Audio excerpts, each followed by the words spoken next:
Hey, good morning, everybody. This is Mr. Rance Fancy Pants. I'm making this video because somebody posted on Facebook about a girl getting arrested for the SBA loans. Okay, if that is, if that's false, I will be unfriending that person.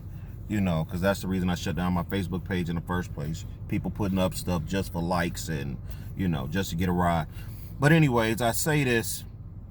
I want to share a story with you. My racial experience. I was living in Racine, Wisconsin. I had been about 14, 15 years old. Me and my brother, it was late night. We was coming from my cousin's house. We were going to this car in the parking lot, a couple doors down from his house. It was a white couple, white friend, people on the porch, about 5 of them. Right, they were out there drinking, talking, doing what they do. We go into the car about 12 o'clock at night. They turn around, call us all type of N-words and MFers and the whole go back to Africa thing and all of this whole thing and all of this, right? So I'm about to get all hyped up. My brother like, nah, be cool. So we walk to the parking lot to go to the, go to the car. We getting ready to get in the car. They come blocking us from getting in the car and pulling out. They standing behind the car. We telling them to move, this, that, and the other. They talking all this crazy mess, getting all real racial with it, real racial with it. I'm about to snap out. My brother like, nah, be cool. Telling them to move and this and that, whatever. Waiting for us to get a ride out. After about 3 minutes of this, police pull up.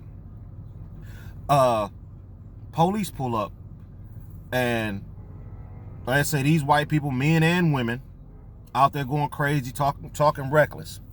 Police pull up. They like, hey, he, there's one guy. He said, hey, what the F going on, y'all, blah, blah, blah, blah, blah, blah, blah. After he hear the story, he tell them to leave us the F alone, blase Skippy.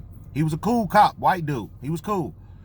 And he turns around, and the girl comes back. She says, I called you, and how you gonna come over here and take up for them, and blah, blah, blah, blah. He said, hold on. First off, I work for the people. I will arrest you and lock your ass up.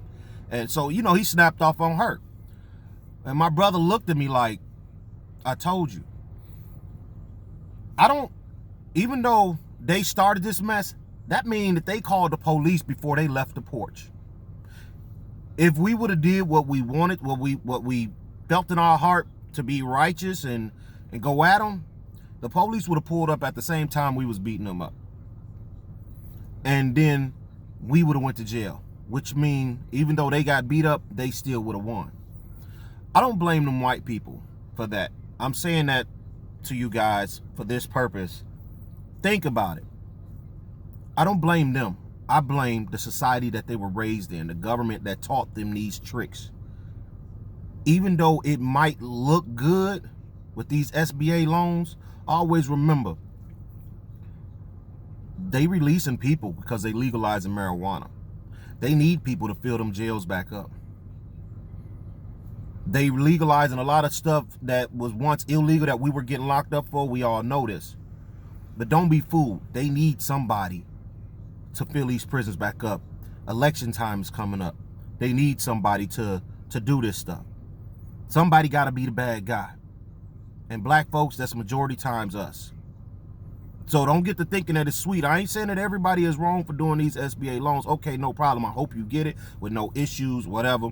More power to you. We need this help to help boost us up and help boost our economy up in our neighborhoods and stuff like that. We need this. But never be confused with the sleight of hand. The devil has many tricks out there. And this possibly could be one. I'm not saying not to do it. I'm just saying be careful. Be careful. Because even though it might look good and it might, it's a grant, we ain't got to pay it back, or this and that, or whatever. Understand, somebody has to be the bad guy, the fall guy. And a majority of times it's us. As soon as we get to thinking everything we on the same level, they quickly remind us, never. Not all white people, but majority. Not saying even it's white people, but it's the governmental system that's in place.